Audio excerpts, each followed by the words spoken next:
Transgénero é hoje o tema do segundo episódio do nosso podcast Papai é Bem. Para apresentar, discutir e, sobretudo, fazer-nos refletir sobre o tema, convidamos 3 pessoas com histórias e caminhos diferentes, mas têm em comum o mesmo objetivo: serem felizes. Para isso, atravessam um caminho com obstáculos diversos e muitos deles profundos e extremamente íntimos, da descoberta ou confronto com o seu próprio género, à curiosidade de uma sociedade muitas vezes informada, aos desafios psicológicos e emocionais, e como se não bastasse, o fator financeiro é aqui preponderante na fase de transição. Espero que, como eu, fiquem a saber mais sobre o tema. Peço-vos, nem que seja por breves instantes, se questionem e se fosse comigo. Passo a apresentar os nossos 3 convidados. Pedro Matias, 21 anos, licenciado em Ciências da Comunicação na vertente de jornalismo.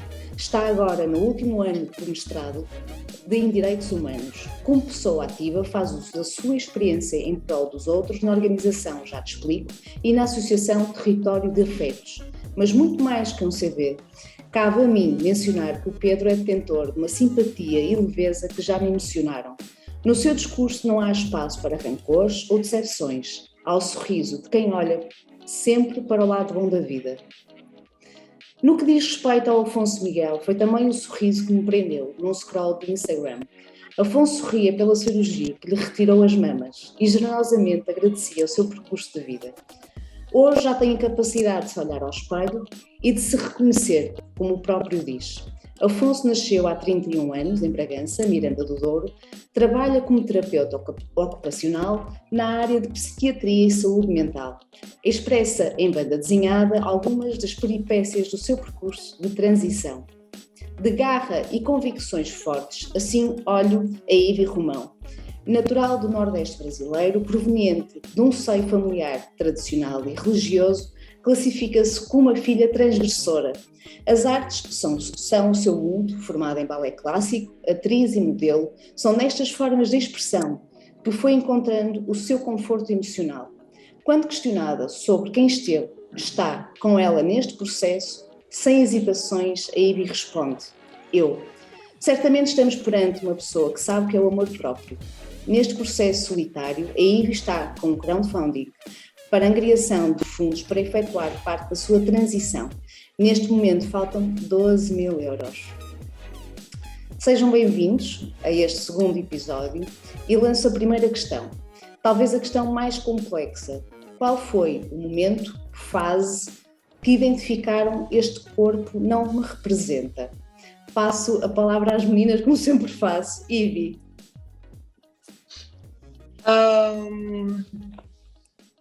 É uma pergunta, primeiramente, olá, né? Obrigada por essa linda introdução. Venhamos e convenhamos, muito bem apresentados todos nós os 3 aqui. Nossa Senhora! Muito obrigada. Muito obrigada pelo convite. Mas voltando agora para a pergunta, quando que eu me dei noção, quando eu tive noção, é meio tricky essa pergunta, porque eu sempre senti que algo não estava encaixado, nada, não estava tudo muito alinhado. E é como eu falei anteriormente, em outros momentos, que é engraçado a percepção, né, disso, mas eu só tive mesmo a noção com 15 anos, que foi quando eu entendi, né, isso foi uma conversa que a gente teve no privado, que eu entendi que, oh meu Deus, o meu corpo não pode virar um filho. E aí a ficha caiu, o banho de água gelada veio com força, e aí eu comecei a buscar mais sobre o assunto, entender mais quem era esse corpo que vagava por aí meio que perdido e que não se encaixava em nenhum desses padrões de uma sociedade totalmente binária, né? E foi com os meus 15 anos, e daí em diante a busca foi tornar o meu corpo mais habitável e a trajetória um pouco mais possível dentro da minha perspectiva, né? Então há aqui um momento que são os 15 anos. No que diz respeito agora ao Pedro Matias, quando é que foi para ti aquele momento em que dizes este corpo não me pertence? É para mim a questão? Sim, Não, Pedro. eu perdi um bocadinho. Perdi a minha internet, está assim um bocadinho instável. Ok, mas eu posso repetir Pronto. aquilo que eu estava a questionar é quando é que foi para ti o momento em que sentiste este corpo não é o meu? Ok, um bocadinho como a Ivy, e acho que é uma perspectiva de praticamente todos nós, eu sempre senti que alguma coisa não estava certa e sempre me percepcionei, mesmo em criança, como um rapaz. Um rapaz, eu percebia que era diferente dos outros, eu percebia isso e a sociedade fazia questão de me dizer que eu era diferente dos outros. Porém, eu sempre me percepcionei dessa forma. Pronto, e nós na infância nem sequer damos muita importância a isso, porque temos as nossas brincadeiras e pronto. Mas realmente foi depois no início da puberdade, talvez nos meus 12 anos, que eu realmente, pronto, as informações começaram a surgir, e realmente nessa altura é que eu percebi, não, acho que isto não encaixa mesmo. Eu já sentia que não encaixava, agora eu tenho certeza que algo não está bem. E pronto, foi por volta dessa altura, 12, 13 anos, e claro, foi um processo de vários anos para realmente crescer. Claro. Afonso, também foi aqui na idade da adolescência que percebeste que, alto lá, não me identifico com esta evolução, com este crescimento? Sim, pronto, um bocadinho também como já disseram os colegas, sempre tive noção de que não era igual aos outros meninos, não é, que eu achava na altura, e tinha sempre aquele sonho de um dia acordar e ter uma pilinha e ser, como eu dizia, um menino de verdade, como o filme do Pinóquio.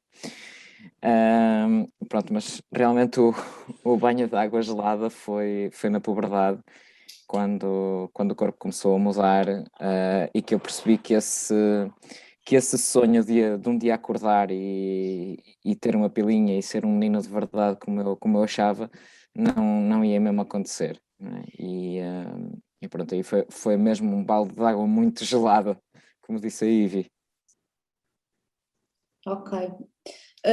Isto é muito interessante, a frase que acabaste de dizer, fazendo aqui a referência ao Pinóquio. Ser um menino de verdade.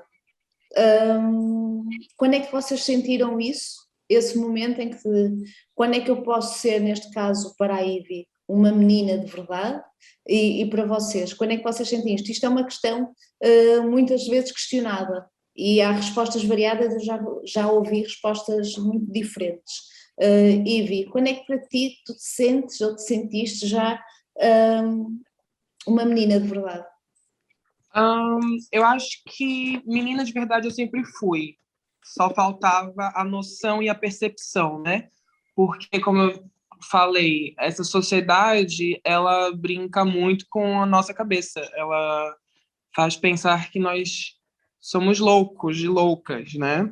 Então, chega um momento que a nossa visão sobre nós mesmos, sobre os nossos corpos, fica muito disturpada, assim. Então, depois que eu tive noção de quem eu era, do que eu tava, do que o processo que eu estava passando e o que eu ia enfrentar, eu entendi que eu sempre fui uma menina de verdade e que estava querendo ser e me enquadrar como um menino, que era o que me cobravam, né?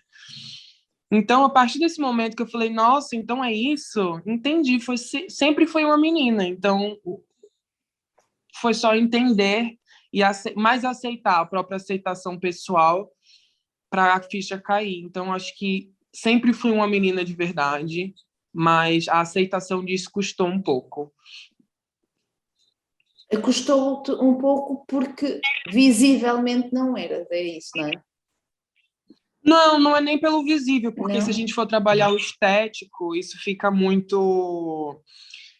A gente volta para o binarismo, né? Porque a gente vai falar sobre a leitura visual que nós temos sobre os corpos, né? Porque não é que eu sou uma pessoa não binária que não necessariamente tem que te entregar uma androginia. Não, isso é uma visão binária sobre o meu corpo. Ok. O que eu falo sobre me enxergar como mulher, como menina, foi nessa confusão do tipo, você tem que ser, você é obrigado a. Até ela entender que não era, não tinha e que eu não era obrigada a.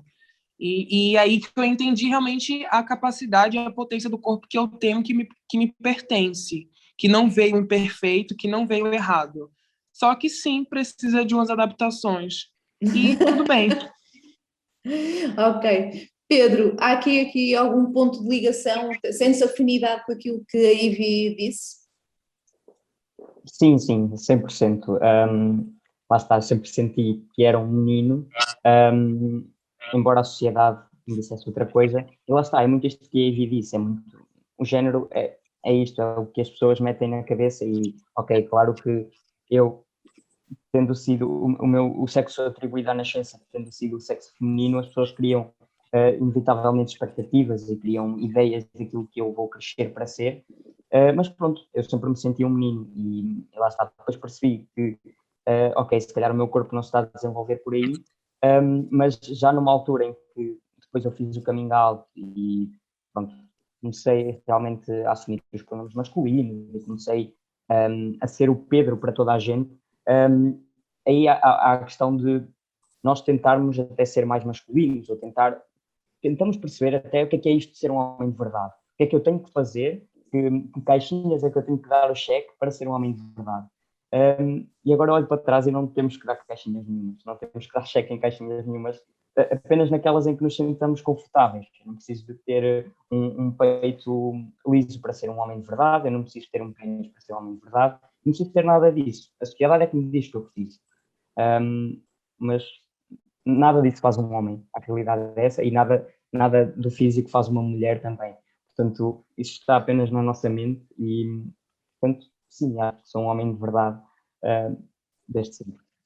Ok. Afonso, vejo-te a abanar com a cabeça, portanto parece-me que estão todos aqui de acordo. Diz-me, Exatamente, passo a palavra. pronto, lá está, eu em criança dizia isso, né, que queria ter uma pilinha para ser um menino de verdade, mas pronto, cresci e efetivamente, como já disseram, pronto, percebi que isso não era o que fazia de mim vá lá. E também, pronto, descobri-me enquanto pessoa não binária e não revejo essa necessidade de uma androginia ou de uma masculinidade ou o que quer que seja, não é? Para nós sermos quem somos, não é? Não devemos nada a ninguém a não ser a nós próprios. E pronto, e o resto acho que já disseram eles muito bem. Portanto, Ok. Aquilo que eu vejo, vocês estão em concordância, portanto aqui vocês concordam no ponto de vista, estamos a falar daqui de um fator sobretudo psicológico, mas até chegarem a esta estabilidade que me parece, recorreram à ajuda, porque isto é um processo, é uma evolução, não é? Portanto estamos a falar aqui, o Pedro com 21 anos e o Afonso com 31. A Ivy eu não sei, mas deve ter 15. Eu tenho 22 anos. Tem 22. Mas este processo certamente demorará aqui o seu tempo e cada um é um processo muito individual. Tiveram ajuda, tiveram aqui apoio psicológico, terapêutico. Como é que foi aqui o processo? Ivy, voltamos à Ivy. Bom, o meu processo, ele foi bem conturbado, assim, porque quando veio essa caída de ficha, né, do que estava acontecendo, eu não fui de imediato procurar ajuda, eu fui me informar com pessoas e amigos e pessoas que também tivessem passando por esse processo, né, que tivesse no processo de transição, que tivesse ou que lidassem com isso.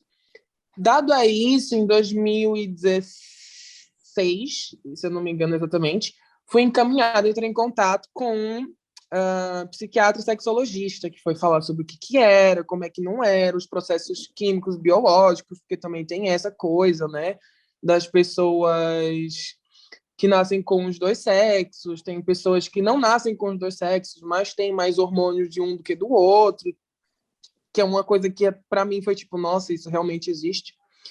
E depois deixei meio que tudo de lado e fui viver a minha vida porque o trabalho chama, né? E como eu saí de casa muito cedo, eu não podia me dar o luxo naquela altura, de simplesmente chutar o pau da barraca e fazer aquilo que eu queria, que eu sentia. Então, fiquei mais um tempinho aí vivendo essa vida dupla, até que chegou um ponto que eu falei, não é isso, eu preciso cuidar do meu corpo, eu preciso cuidar da minha mente. E comecei a fazer a TH, né, que é a terapia hormonal, e fazer acompanhamento psiquiátrico e psicológico para colocar tudo no eixo, né? Mente, corpo e alma a gente trata com outras coisas que não está aí no meio, mas também ajuda. Um banho assim, de água de mar, né? Um sal grosso, assim funciona também. E esse processo foi há quantos anos de terapia? Então, a terapia, eu faço terapia desde os 4 anos de idade, porque foi dos divórcios dos meus pais e tudo mais. Okay. Mas a terapia voltada justamente para esse processo de transição, isso é uma coisa muito recente, coisa assim de 2 anos e meio, 3 anos, assim. Okay. Que realmente eu parei e falei, não, vamos entender isso aqui melhor, porque está muito confuso aqui na cabeça, e esse esquema de estar colocando todos os sentimentos e frustrações em caixinhas não está dando, porque as caixinhas já estão transbordando, né? Então é bom colocar para fora e catalogar tudo certinho, porque depois vira uma grande confusão e fica inviável viver desse jeito. Claro. E então aí o recurso ao apoio. Pedro, e contigo, como é que foi aqui o apoio? Procuraste desde cedo, não? Como é que foi o processo? Bem, naqueles primeiros anos em que eu estava realmente a sentir que pronto, estavam as transformações todas a acontecer, e hormonas, e puberdade, e pronto, tudo ao mesmo tempo, nessa altura eu estava a tentar descobrir-me a mim próprio, portanto foi um processo um bocado solitário nesses primeiros anos, até que eu cheguei a um ponto em que percebi que, ok, eu tenho a certeza que é isto, eu tenho a certeza que eu tenho que dar um rumo à minha vida e pronto, avançar com as coisas de uma forma diferente para alterar aquilo que eu sinto que tem que ser alterado e para, no fundo, estar mais confortável e sentir-me bem comigo mesmo. Portanto, por volta dos 15 anos, penso eu falei com 2 amigas minhas, elas recomendaram-me também ir começar a ter acompanhamento psicológico, portanto foi isso que eu fiz. Pouco tempo depois, cerca de 2 meses depois de ter começado o acompanhamento psicológico, contei aos meus pais. Portanto, foi tudo numa fase bastante ainda recente, mas eu já tinha tanta certeza, eu não queria estar a esconder mais e não queria, pronto, porque no fundo estava a fingir ser alguém que não era, ou estava a pôr uma pele e não sentia essa necessidade e pronto. Claro que também tinha os meus receios, e se a minha família não compreender, se não aceitar, eles nunca tinham ouvido falar de transexualidade, de identidade de género, de pessoas trans, não faziam ideia. Pronto, e nessa altura, pronto, foi gradual. Foram os meus pais, depois foram outros membros da família, depois outros amigos, mas sim, sempre tive um grande suporte e sei que não é uma história assim tão comum muitas vezes. O que mais ouvimos e o que mais sabemos são as histórias de pessoas trans marginalizadas e postas à parte pela família, pelos amigos, que não são assim tão amigos, não é? Mas tiveste esse receio, não é, Pedro? Porque aquilo que eu, aqui esta novidade para mim, que já falamos aqui um pouquinho, e nós vamos lançar aqui vídeos, um testemunho do Pedro, da história do Pedro Matias, um testemunho mais alargado em formato vídeo, depois faremos chamada disso, mas achei interessante é que tu começas a terapia sem os teus pais saberem. É Sim, isso? Exato. Os meus pais não sabiam, exatamente. Aliás, eu disse que ia fazer testes vocacionais, qualquer coisa assim, eles tinham que me dar autorização, porque eu era menor. Pronto, e lá fui eu, mas depois realmente, pronto, e foi bastante bom este acompanhamento que eu tive, que ainda durou cerca de 2 anos, antes de eu passar depois para a sexologia e para ter um acompanhamento mais ligado a esta área da transição. Mas realmente foi bastante bom e pronto, depois é que contei aos meus pais e também foi bom para eu me sentir mais confortável e conseguir falar com as outras pessoas. Mais seguro, não é? Exatamente, okay. Sim. E Afonso, como é que foi o teu processo? Pronto, eu aos 15, 16 anos não estava bem, andava de pernas para o ar com todo o mundo e então, pronto, decidi afastar-me do sítio onde vivia, fui para a Espanha e fiquei lá mais ou menos até aos 24, por aí. E portanto foi aí em Espanha, já na faculdade, portanto por volta dos 20, 21 anos, que tropecei pela primeira vez com a palavra trans. E pronto, eu não sabia na altura o que é que significava, então fui procurar E apesar de ver a definição da palavra trans, é todo o meu percurso de vida, mas não me identifiquei automaticamente como uma pessoa trans. Comecei depois, um ano ou uma coisa assim mais tarde, a identificar-me, a começar a questionar a minha identidade de género e assim. Como não percebia ainda muito bem e estava ali numa de descoberta e assim, comecei a procurar e a ler coisas sobre identidade de género, as construções de género, os papéis de género, pronto, todo essa panóplia de temas relacionados com género, sexo, orientação sexual, porque estava ali ainda muito em questionamento. Infelizmente depois coincidiu com a altura em que a minha mãe faleceu, portanto eu tive que empurrar todas estas questões para uma gaveta e dedicar-me a acabar o curso e à vida, não é? Pronto, quando as coisas se estabilizaram novamente, voltaram as dúvidas sobre a identidade de género e assim. E demorei depois ainda um bocadinho a ir procurar ajuda, pronto, um apoio psicológico, só comecei a ir a consultas em finais de 2019, princípios de 2020, por aí, não sei muito bem, portanto já foi assim muito mais tarde, e pronto, depois eu ainda estava muito na dúvida do será que a minha família vai aceitar, será que no meu trabalho vai correr tudo bem, porque eu já estou independente, né? Portanto preciso mesmo de trabalhar, não tenho quem me apoie, tenho contas para pagar como toda a gente, né? E então precisava mesmo do trabalho e não sabia como é que as coisas iam acontecer, como é que as pessoas iriam reagir, se iria perder o trabalho ou não. E portanto estava sempre a adiar o início da minha transição e aquilo que eu realmente queria fazer, não é? Ia contando a alguns amigos mais próximos, a alguns colegas no trabalho, mas tudo muito a medo, muito com receio do que é que vão dizer, o que é que vai acontecer, não é?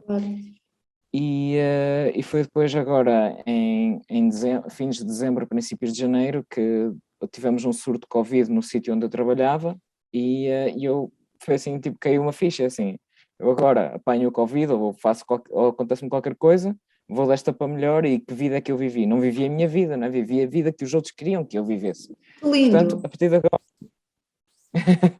Não, isso é A partir de maravilhoso, agora... porque desculpa lá, Pedro, Afonso, a estar aqui a interromper, porque aquilo que nós notamos num discurso, há um discurso comum entre o Afonso e o Pedro, que são o receio, lidar com a expectativa do outro, não é? Portanto, e a expectativa tem um peso, pode ter um peso muito grande em nós, nas nossas decisões. E este ponto de viragem para ti, diz, calma lá, eu que tenho que seguir ao meu caminho. Continua, desculpa. É só para fazer aqui a linkagem, é porque este podcast e o vosso testemunho, e as questões que eu também quero lançar, é que vocês têm medos, é normal terem receios, e certamente haverá tantas outras pessoas como vocês que devem estar a passar pelos mesmos receios, e o vosso testemunho é uma mais-valia, mas deste ponto de vista, e esta viragem do Afonso, que é, calma lá, espera lá que eu só tenho uma vida, não sou um gato, não tenho sete, portanto vamos lá viver isto como deve ser. Afonso, por favor, continua. Foi isso mesmo, e portanto eu já estava a começar a ter consultas de endocrinologia e de sexologia, mas eu estava sempre a adiar a decisão de iniciar a terapia hormonal, porque era uma coisa que eu queria, mas ao mesmo tempo tinha medo, porque sabia que as mudanças iam-se começar a notar, não é? Portanto ia começar a mudar a voz, ia começar a crescer os pelos na barba e assim, que era uma coisa que eu desejava com toda a minha alma, mas também tinha medo porque não sabia como é que as outras pessoas iriam reagir, eu tinha imenso medo a ficar careca logo na primeira toma da testosterona, era assim uma coisa, pronto. E com o tempo, com as consultas de psicologia, com as de sexologia, fui, pronto, um bocadinho também desmistificando estas coisas todas e fui, pronto, lá está, com esse ponto de viragem é agora e eu não estou-me borrifando para que as outras pessoas vão pensar ou o que querem da minha vida, eu vou fazer aquilo que eu quero, aquilo que me faz sentir feliz. E neste momento é começar a terapia hormonal. E pronto, e assim foi. E assim foi. E assim está a ser, não é? Está a ser um processo para ti que nota-se pelo teu sorriso que está a ser aqui uma fase de felicidade enorme e vai continuar certamente por muito tempo. Portanto, e nunca mais te vais arrepender dessa decisão, não Acho que é? não, acho que não. Tens a certeza que não, não é? Acho que não. E aquilo que agora eu aproveito para, para colocar a seguinte questão, que é, nesta fase de tantas dúvidas, de tantas incertezas, quem foram os vossos portos seguros? Os amigos, a família, foram acrescentando este círculo de pessoas seguras? Como é que é o processo? Ivy? Bom, eu tive algumas pessoas de formas diferentes. Ok, e então? Essa minha amiga dessa conversa que eu falei, que eu entendi, que eu não podia engravidar e tal, é uma amiga minha muito querida. Eu estudei com ela no Bolshoi, a Júlia Corsi. E ela olhou para mim e falou assim: Ivy, eu sei de uma coisa que você não sabe, mas eu não sei se você está pronta para saber ainda ou se você não quer saber. Mas quando você estiver preparada, eu vou estar aqui. E eu, tá bem, ok. Achei que tinha entendido, talvez fingi que não tinha entendido, né? Que era o mais óbvio no momento. E segui. E sempre tive o apoio dela nesse quesito. Mais uma pessoa mesmo que foi mesmo importante foi a Camila, que é uma amiga minha aqui de Portugal, Camila Salgueiro, que teve nesse processo todo de, digamos que um coming out, que não foi um coming out, foi só um tipo, basta. Nesse processo de amiga, olha, não dá mais, aconteceram várias coisas, eu lido com depressão desde os 13 anos por N questões, e chegou um momento no final de 2019, início de 2020, que estava mesmo assim insuportável, e aconteceram coisas assim um pouco pesadas, e ela foi aquela pessoa que foi comigo no hospital e ficou comigo internada no hospital. Foi a pessoa que, quando eu fui para casa, ela me deu comidinha na boca, e foi a pessoa que, quando eu falei, amiga, é isso, ela falou, então bora, é isso, a gente tá aqui, e tudo que acontecer, a gente vai estar aqui também. Menos bom, você sorrindo, você chorando.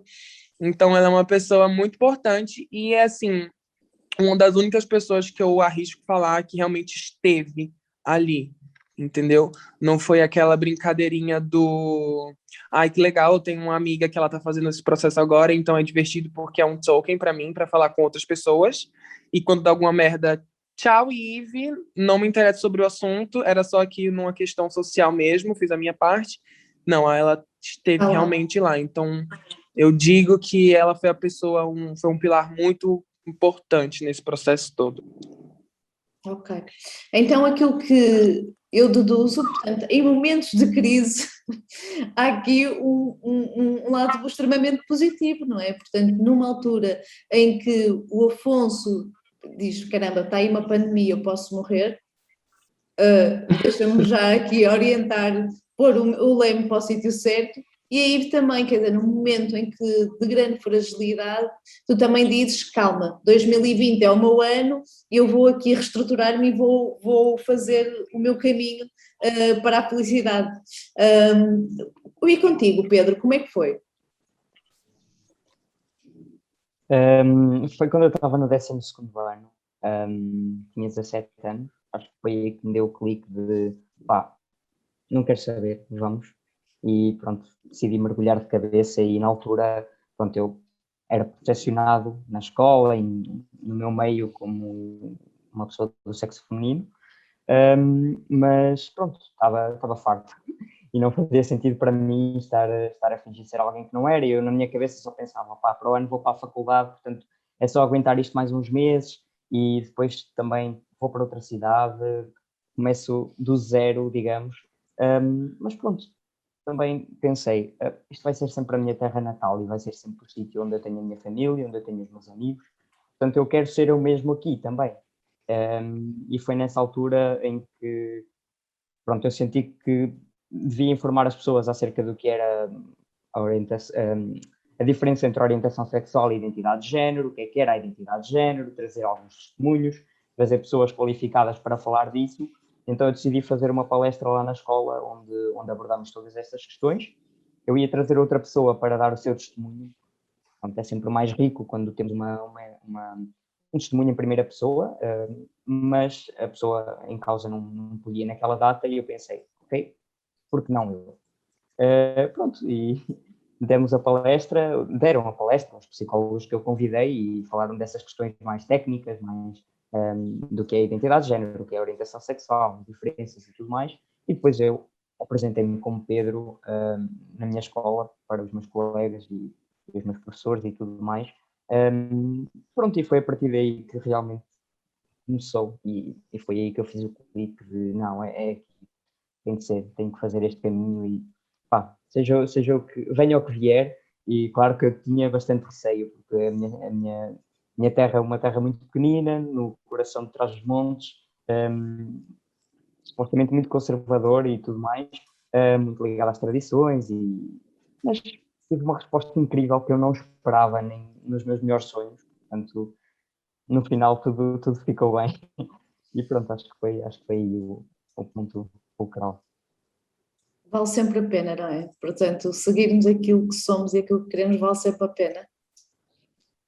Vamos aproveitar aqui a questão que estávamos a falar, que é o processo de transição. Se calhar vamos buscar aqui, e aquilo que eu noto é que estão aqui em fases de transição distintas, e a questão é, quais são as principais dificuldades ou entraves de quem inicia um processo de transição?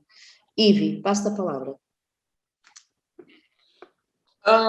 Só um adendo aqui, que eu achei muito legal o que o Pedro falou, que é muito importante a gente ensinar, informar a diferença entre gênero e sexualidade, que são duas coisas totalmente diferentes. A minha opção sexual não conversa de nada com o meu gênero, e muita gente confunde isso, né? Porque aí a gente está indo para um local de relações sociais na qual a gente acaba definindo pessoas simplesmente pela sua genitária, quando não é exatamente isso. Por exemplo, eu posso ter um namorado, ele ser um namorado hétero, gosta de mim, sendo uma mulher trans, mas pelo fato de não ter nascido com a vagina, isso não me torna menos mulher, não me torna não mulher, e não torna ele um homem gay porque gosta de mim, entendeu? Então, acho muito importante, sim, a gente pontuar essa diferença de gênero e opção sexual, orientação sexual, como seja mais fácil aí as pessoas entenderem isso. Ok, mas Ivi. Agora, não, Ivi, obrigadíssima por esse apontamento, é extremamente pertinente. Isso é uma das questões colocadas no Instagram da Papaya, é se eu gosto de alguém transgênero, eu sou gay? E isso é uma pergunta assim, muito, muito, muito repetida e muito meio assim, para mim, gente, ai não, é só ler um pouquinho, sabe? Tipo, você não pode estar saindo por aí julgando e definindo pessoas simplesmente pelo órgão genital que elas carregam dentro de um prisma que tem tantas opções de diferenças e possibilidades de se existir e de ser, né? Porque aí a gente entra naquela primeira conversa que a gente teve sobre, ok, você é uma pessoa não binária, então eu, como uma pessoa binária, exijo de você uma androginia.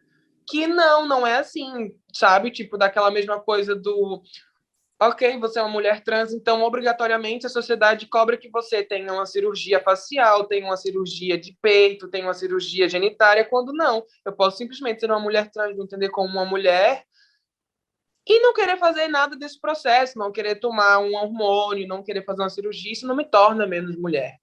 E isso também não te torna menos homem ou menos hétero por gostar de uma pessoa trans e vice-versa. Uma coisa não conversa com a outra, são coisas bem distintas. É bem importante a gente pontuar isso aqui. Ivi, muito, muito obrigada por essa intervenção, porque realmente Será é que uma... posso só adicionar?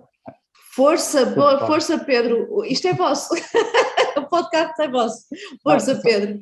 Era só adicionar uma coisinha, ok, e vi disso porque, lá está, é muito esta coisa de, por exemplo, nós, pessoas trans, acho que posso falar quase na generalidade, sabemos muito esta questão de Então, e o processo? Quando é que está completo? Quando é que está a 100%? Quando é que vai ser um homem total, um homem completo?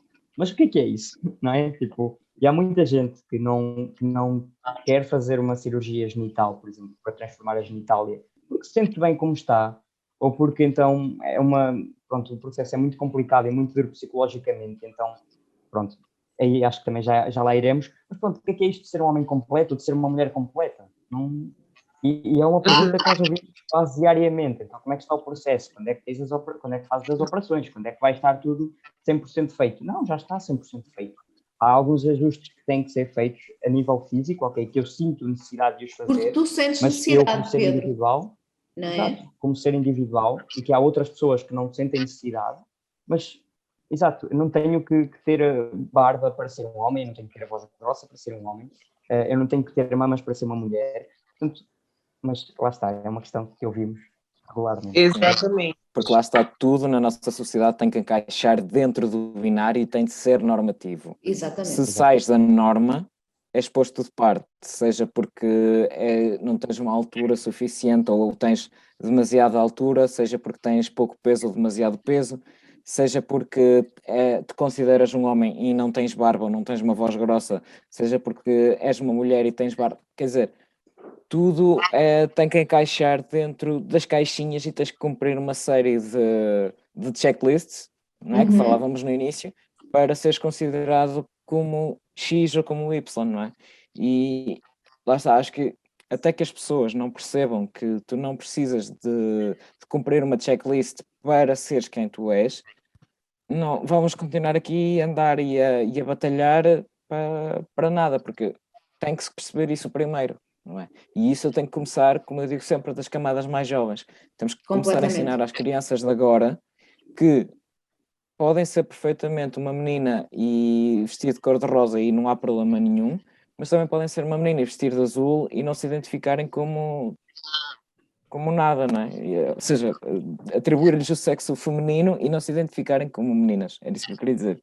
Sim. As palavras trocam um bocado. Percebeu-se perfeitamente e a vossa intervenção agora foi uma enorme valia, no sentido em que as pessoas querem ver respostas e respostas muito visuais. Porque é o que estamos habituados, é a normativa. Portanto, e isso não se restringe apenas à comunidade trans.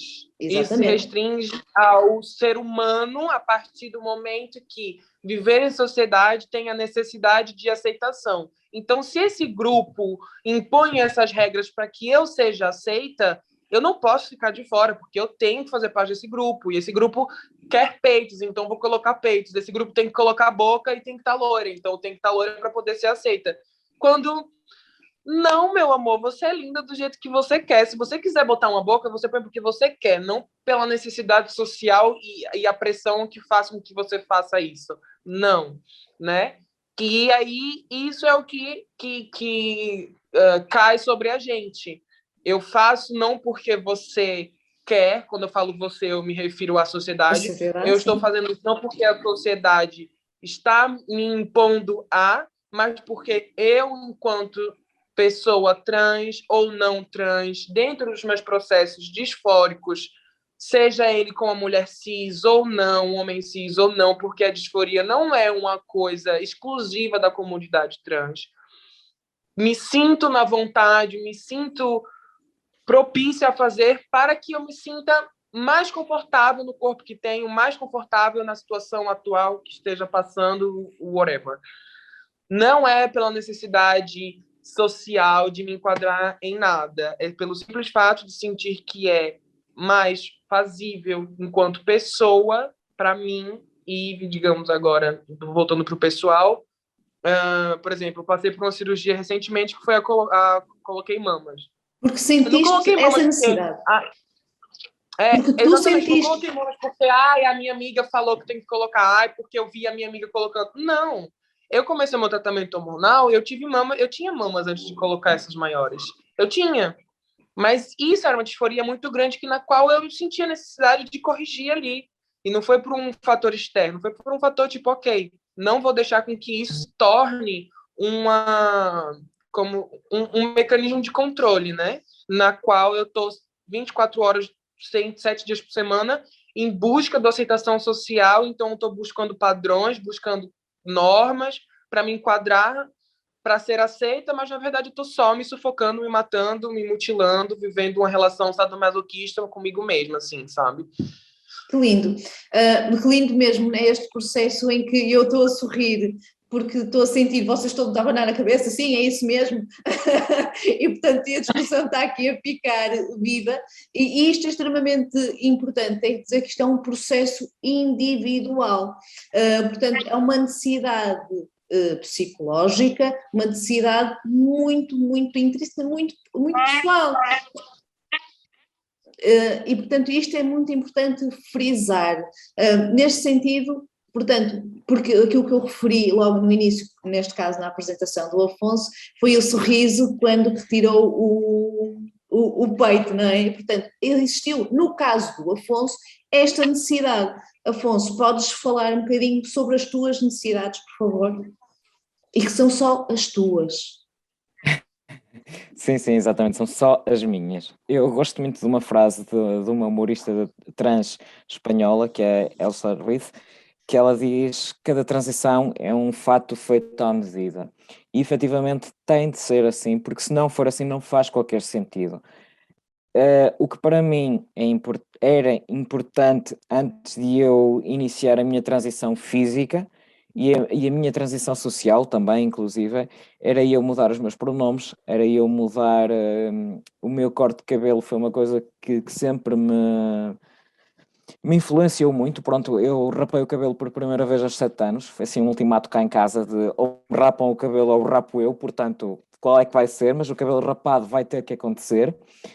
E isso foi-se mantendo sempre ao longo da vida. Pronto, eu a nível das roupas e assim sempre tive também muita necessidade de usar roupas ditas masculinas, o que quer que isso seja. Mas pronto, eu não, sempre odiei usar vestidos. Os meus pais diziam que eu com um ano ou ano e pouco já arrancava os vestidos, portanto era uma coisa que já estava lá desde muito criança. E pronto, Incrível. sempre tive essa necessidade e sempre tive essa liberdade de, pronto, tirando dias pontuais de alguma festa ou algum evento mais formal e importante de que tinha que usar um vestido ou uma saia, mas Tinhas que cumprir o cânon. Exatamente, tinha que cumprir o cânon. Sempre tive essa liberdade em casa e no dia a dia de poder usar as roupas que eu queria e cortar o cabelo como eu queria. Sempre tive muito essa liberdade e felizmente eu posso dizer isso. Sei que não é uma coisa que toda a gente possa dizer, como dizia o Pedro no início, existe ainda muita gente que tem famílias que não apoia, que não compreendem esta necessidade. E eu, pronto, felizmente no meu caso tinha essa facilidade. Depois quando comecei assim com já mais adulto, pronto, já recentemente a pedir para usarem determinados pronomes, pronto, como me atribuíram do sexo feminino à nascença, as pessoas usavam os pronomes femininos, e eu quando comecei a perceber que isso era um trigger para mim, não é, que me causava disforia, eu comecei a pedir para trocar os pronomes, para começarem a usar pronomes masculinos primeiro, depois pronomes neutros, e sentia-me cada vez melhor, não é? Isso dava-me também cada vez mais à vontade para falar com mais e mais pessoas, e portanto fui começando assim a minha transição social, e isso para mim era uma coisa importante. Depois, a nível físico, eu sentia a necessidade de ter a voz ligeiramente mais grossa do que eu já tinha. As pessoas diziam que eu não tinha uma voz muito feminina, e é verdade. Pronto, eu agora ouço as gravações e efetivamente a minha voz não era aguda, não era fina, portanto não se encaixava dentro do espectro feminino, como se costuma dizer, mas eu sentia a necessidade de a sentir mais grossa, não é? E também gostava, como já disse, de ter barba, que agora já começa aqui a aparecer aqui 4 pelos semelhantes ao vento. Mas esses 4 pelos são incríveis, vou-te dizer, Afonso. São, são celebrados, cada um que nasce é uma festa. E depois, pronto, recentemente fiz a cirurgia para tirar as mamas. A Ivy ficou toda contente porque colocou, e eu fiquei super feliz quando as tirei. Lá está, são estas contradições maravilhosas da vida, não é? E que reforçam esta ideia de que cada transição tem de ser mesmo um fato feito à medida, não é? E não sei o que mais dizer. E só nós é que sabemos quais são os nossos motivos de felicidade, não é? Portanto, isso é muito Sim, bom. mas também muitas vezes nós demoramos a chegar até aqui, não é? Eu Claro. vejo, só tive esta noção aos 20 e muitos anos, quase 30, de que era isto que eu precisava para mim, de que eu andava às turras com o mundo, eu não estava bem, eu não sabia o que é que se passava comigo, e pronto. E agora finalmente estou a conseguir perceber o que é que se estava a passar e porque é que eu estava sempre de mal com tudo e com toda a gente, porque não estava bem comigo, eu não me reconhecia. E agora, Afonso, como é que tu estás? Como é que começas a sentir agora? Agora sinto-me a renascer. Eu acho que há assim alguma coisa de poético na minha transição, pronto.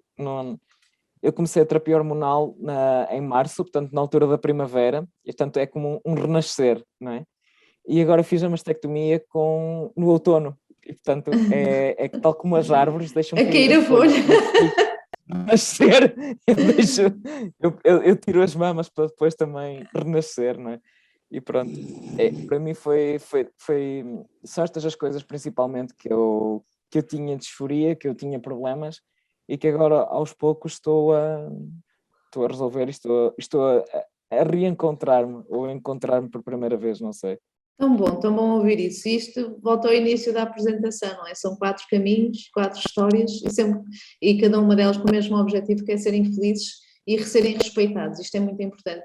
E às vezes não é dar opinião, às vezes é fazer perguntas. E aquilo que eu estou a fazer é fazer as perguntas para que as pessoas, às vezes que andam um bocadinho mais distraídas, não é? Neste corre da vida, que fazem aqui afirmações, certamente muitas vezes sem maldade, mas que magoam, e que magoam alguém que está num processo de evolução, um processo emotivo extremamente complexo. E é por isso que também estamos aqui neste espaço a discutir. Pedro, e no teu caso? O que é que te faz feliz aqui a nível de imagem, não é? Quais são as tuas necessidades? Ok. Eu identifiquei-me bastante com a história do Afonso, porque realmente, pronto, mesmo quando era criança, sempre tive uma grande liberdade, portanto sempre, aliás, eu fazia uma birra enorme, sempre tentavam pôr-me brincos, ou umas sandálias, ou um vestido, ou o que quer que fosse, portanto era impossível, e pronto, tive sorte, e sei que a tive, porque os meus pais sempre foram bastante abertos e sempre me deixaram ter liberdade para usar o que eu quisesse. Depois, o cabelo também foi um passo bastante importante, que eu acho. Eu lembro-me que cortei o cabelo, eu tinha o cabelo grande e depois cortei quase rapado, não rapado, mais ou menos deste tamanho, pronto, se calhar um bocadinho mais curto. Foi no dia em que o Eusébio morreu, e eu como grande benfiquista, pronto, foi um dia que me marcou. Portanto, lembro-me que foi nessa altura e foi um grande passo. Depois, lá está, as pequenas coisas, como, lá está, eu já usava roupa dita masculina, ou associada ao sexo, ao género masculino.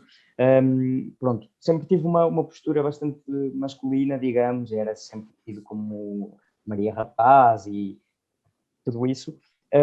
Mas realmente foram as pequenas coisas, por exemplo, e eu agora que me sinto muito mais seguro e lá está, eu não devo masculinidade a ninguém. Eu, como homem trans, não tenho que ser mais masculino para a sociedade. Aí vi a Bana com a cabeça, sim. Exato. Nós não devemos masculinidade ou feminidade a ninguém.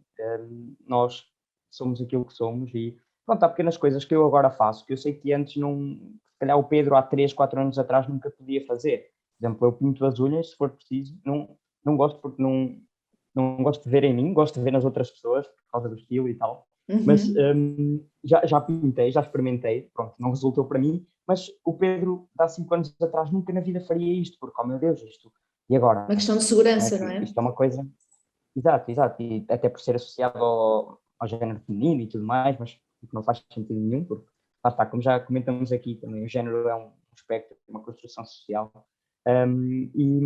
E pronto, há estas pequenas coisas que eu agora me sinto mais seguro a fazer e que realmente, pronto, acho que este processo todo também me ajudou a desprender daquilo que é o binário e daquilo, embora eu me identifique como pessoa, pronto, embora a pessoa trans, mais ligada ao género masculino, ao binário masculino, pronto, mas eu recuso a meter-me nessa caixinha, portanto, embora siga, digamos, os estereótipos, vá, mas é só porque me sinto confortável, porque se houver outras coisas que me façam sentir confortável associadas ao sexo masculino, também as farei.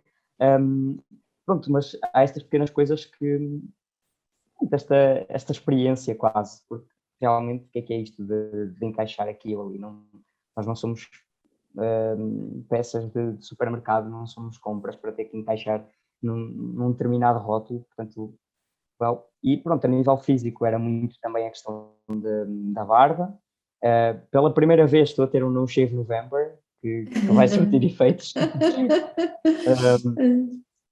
Portanto, pronto, a questão da voz também me causava alguma disforia, embora a minha voz não fosse aguda também de todo, já tinha uma voz bastante masculina, ainda antes do processo hormonal, mas claro que teve as suas alterações.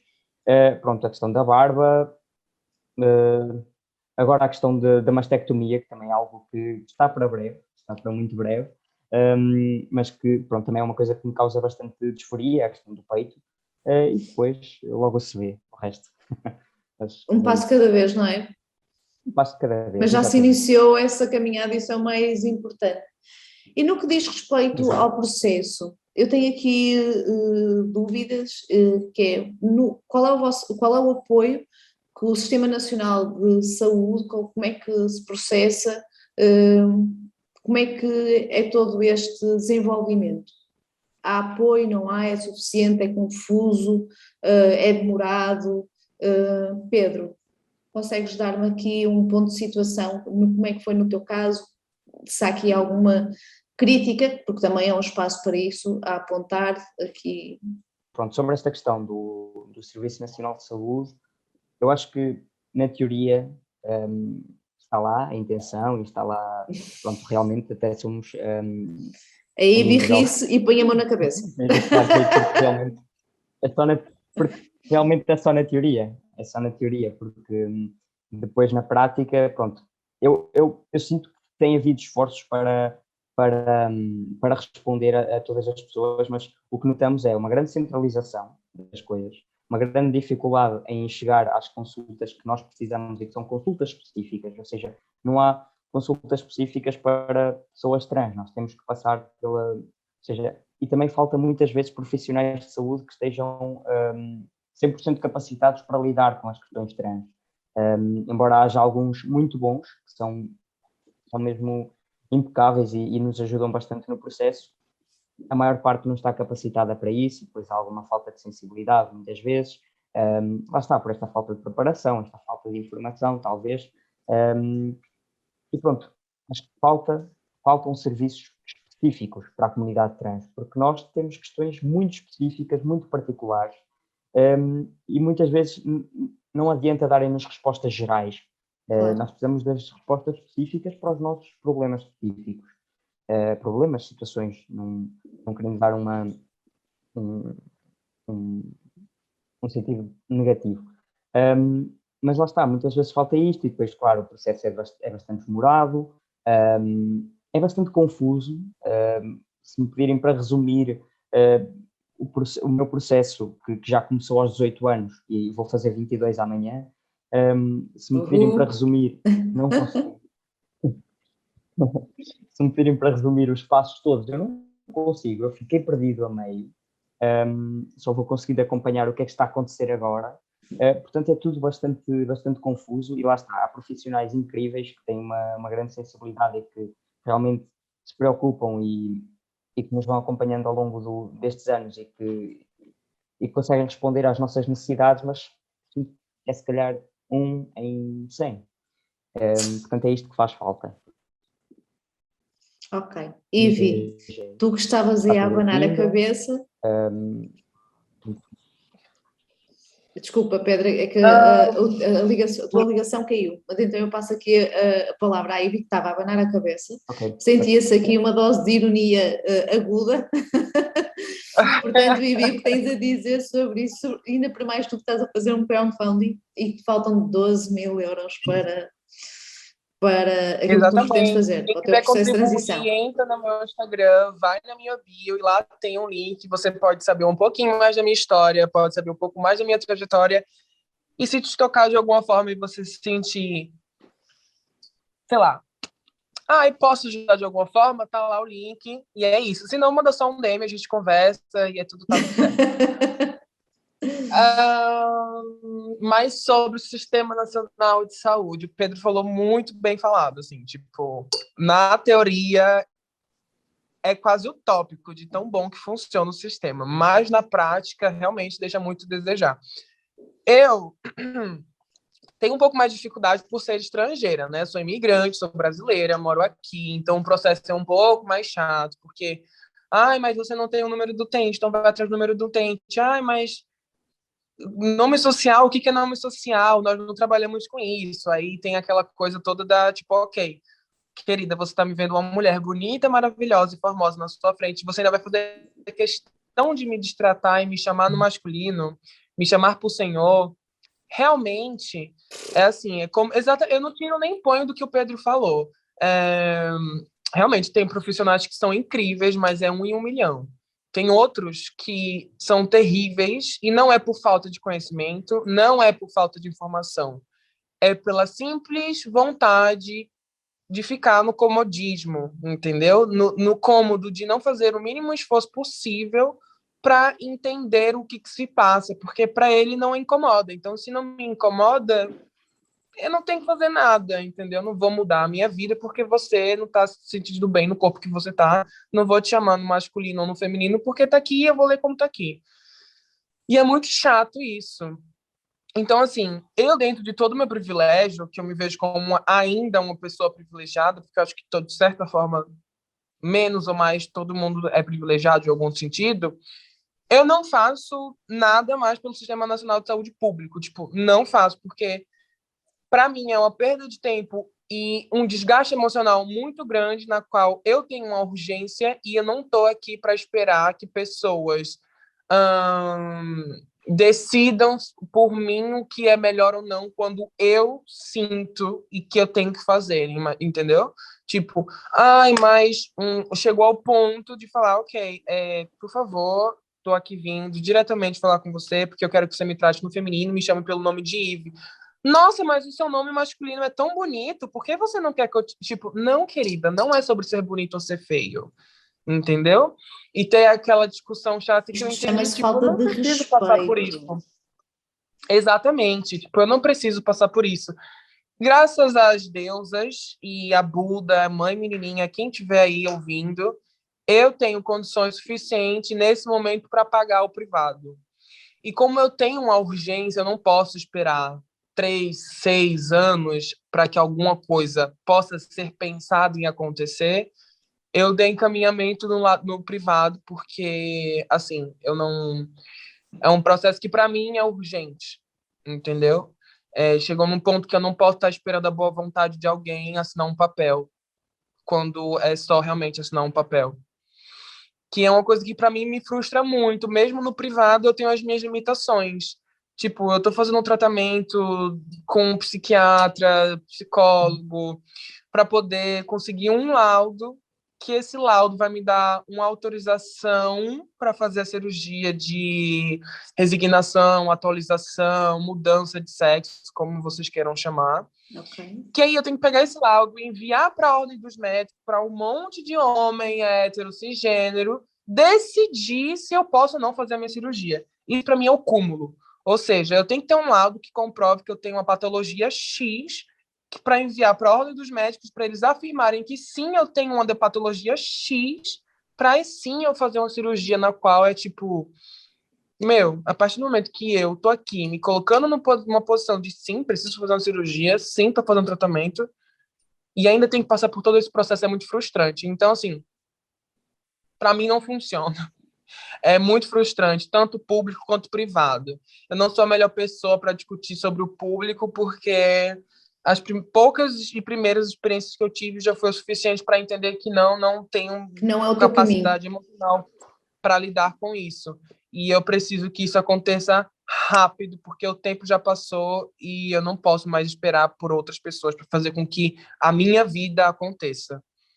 Claro. Então, Portanto, e aqui eu friso mais uma questão, é que a Ive disse para ela é um tempo dela, não é de mais ninguém. Portanto, estamos a falar aqui de frustrações emocionais, de um trabalho psicológico que é doloroso, e nota-se aqui no teu tom, não é? Porque estavas aqui revoltada, porque tens a tua vida na mão de terceiros. Isso obviamente gera frustração. exatamente. E lá está, e para ti o processo, corrige-me se eu estiver enganada, sentes-te completa, por assim dizer, desculpa a expressão, não é a mais feliz, quando tiveres as tuas mamas e a tua vagina, é isso? Eu não diria completa, eu diria confortável, porque a necessidade de fazer a minha vaginoplastia, digamos assim, não é porque eu me sinto menos mulher ou mais mulher. É uma questão simplesmente disfórica, porque mulher eu sou e não tem ninguém que diga o contrário e que prove o contrário. Exato, como falamos inicialmente. É uma questão disfórica na qual lidar com um corpo que para mim é estranho, é muito incômodo, é doloroso, física e mentalmente. E processos diários que machucam muito. Toda vez que na casa de banho é todo um drama, porque é um reminder, entendeu? Ter uma relação com um namorado, com um companheiro, ter toda aquela preparação do tipo, ai, você sabe que eu sou trans, e tarará, tarará. E aí é compartilhar as minhas disforias com outra pessoa, uma coisa que é tão minha, é tão complicado lidar comigo mesmo, imagina dividir com outra pessoa, deixar outra pessoa entrar no seu íntimo. E depois, assim, são coisas que para mim não dá mais, assim, tipo, não dá. Estás cansada. Tentei, experimentei, senti, sorri, chorei, sangrei, morri e matei. Não dá mais. Chegou no ponto para mim que já deu, entendeu? Onde tinha que chegar, chegou. Agora vamos atualizar. Cadê o upload aqui do nova versão? É isso. Ok, ficamos todos muito esclarecidos, não deixas margem para dúvidas. E agora, assim aqui, rapidamente, Afonso, porque estamos aqui a 7 minutos de terminar, como é que é o teu processo, qual é a tua, melhor, qual é a tua experiência, qual é a tua voz sobre o Sistema Nacional de Saúde?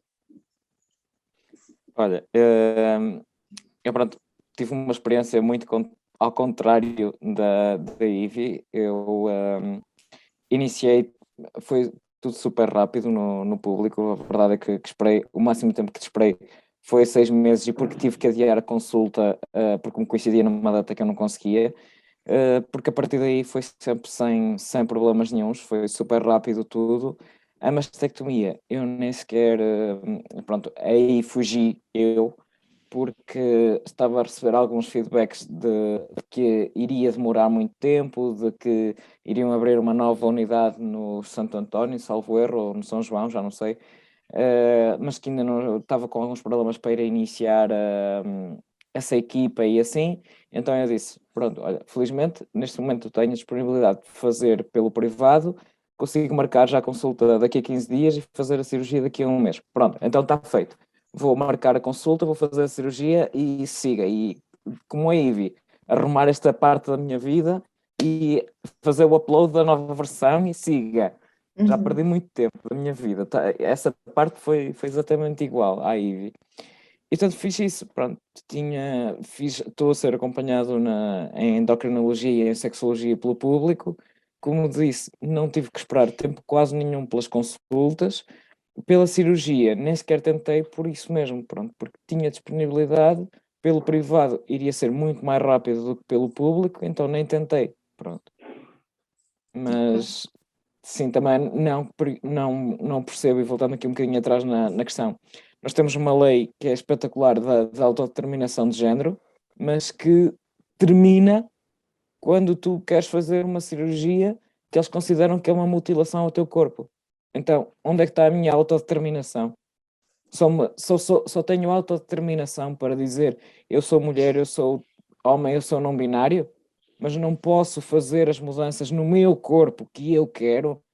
A uma mulher cis, ninguém lhe pergunta se ela quer tirar mamas ou quer pôr mamas, não é?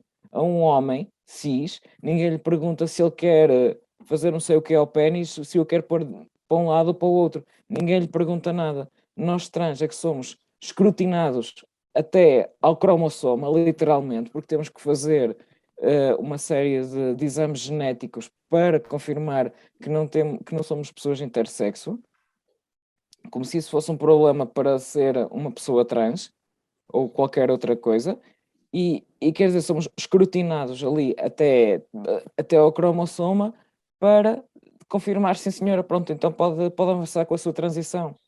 Então, mas então, para que é que serve autodeterminar-me? Até certo ponto só, não é?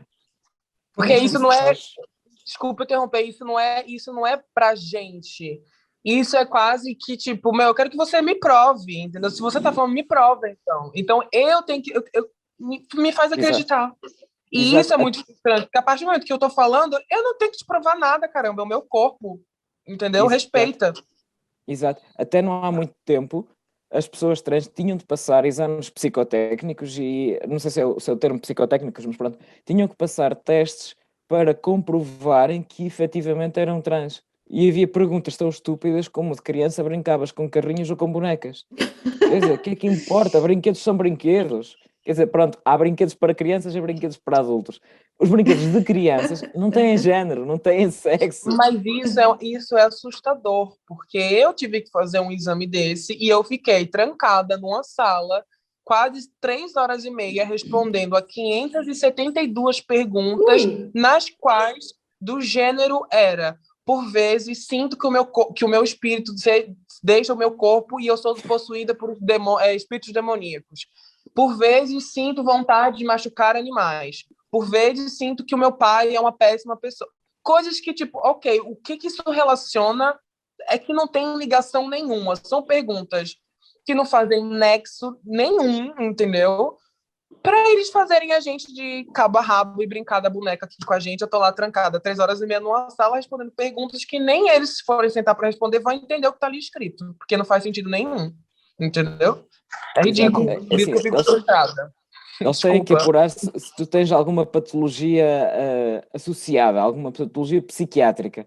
Mas quer dizer, uma pessoa trans ou uma pessoa cis pode ter qualquer patologia orgânica, psiquiátrica ou o que seja.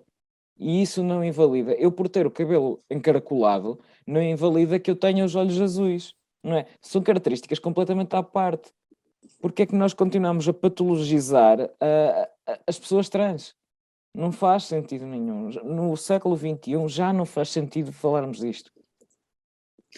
Havia muito mais a dizer. Aquilo que eu noto é que está toda a gente a abanar com a cabeça, a dizer sim, sim, sim. Eu agradeço imenso estes 70 minutos, provavelmente vamos ter de conversa, 65. Agradeço a vossa generosidade. Quero acreditar que haverá aqui alguém que vê nesta conversa uma mais-valia e que se possa afirmar no seu caminho para a felicidade, que é aquilo que eu acredito. Desejo-vos a maior sorte e muito, muito obrigada pelo vosso tempo, pela vossa disponibilidade neste podcast do Papai a Bem.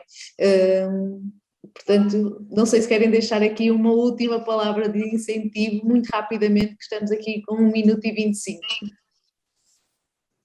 Bem, eu só queria agradecer pela oportunidade e pronto, se algum dia quiserem vir por Bragança, temos cá o Arco-Íris em Bragança e o Diversidades Contigo, que dão apoio a pessoas LGBT, e o Diversidades em concreto a pessoas trans do Distrito de Bragança. Sejam bem-vindos.